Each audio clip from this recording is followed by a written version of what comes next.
અને તેની ઉપર નિયંત્રણ રાખવું તેની સૌથી મહત્વપૂર્ણ સદાચાર છે। જ્યાં સુધી મનુષ્યનો કામાગ્નિ પ્રજ્વલિત થતો નથી ત્યાં સુધી જ તેનામાં મોટાઈ, વિદ્વત્તા, કુલીનતા અને વિવેક રહે છે। આ જ ભારતીય સદાચારની માપદંડ છે। જે માણસે આંખ, કાન, વાળી અને મગજ પવિત્ર રાખવાનો સંકલ્પ કર્યો હોય અને પવિત્ર રાખતો હોય તે અશ્લીલતાથી અવશ્ય બચી શકશે।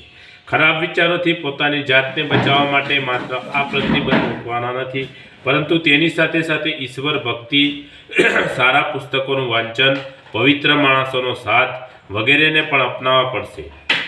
મન જેટલું ઈશ્વર ભક્તિમાં લાગેલું રહેશે એટલા જ અશ્લીલ વિચારો દૂર ભાગતા રહેશે। સારા ગ્રંથોનું જેટલું અધ્યયન કરવામાં આવશે એટલા જ ખરાબ વિચારો દૂર ભાગશે। પવિત્ર માણસનો સત્સંગ સદાચારના માર્ગ આગળ વધવાની પ્રેરણા આપશે। વૈદિક ધર્મ અને ભારતીય સંસ્કૃતિનું લક્ષ્ય પ્રાકૃતિક પદાર્થોનો ઉપભોગ કરતાં કરતાં પરમાત્મા સુધી પહોંચવું। પરમાત્મા શુદ્ધ સ્વરૂપ છે, તેથી શુદ્ધ સ્વરૂપ સુધી પહોંચવા માટે આત્માને શુદ્ધ અને પવિત્ર કરવો પડશે। આત્માની શુદ્ધતા અને પવિત્રતા માટે વ્યસનોને ત્યાગીને સદાચાર અપનાવવો પડશે। સાત્વિકતાને આપણા જીવનનો આધાર બનાવી લેવાથી મનમાં સદવિચારોની ઉત્પત્તિ થાય છે। તેનાથી અંતરાત્મામાં ઉચ્ચ, શુદ્ધ તથા પવિત્ર વિચારો વધે છે, જે આપણને નૈતિક આચરણ કરવા માટે પ્રેરિત કરે છે। વૈચારિક પવિત્રતા સદાચારનો મુખ્ય આધાર છે।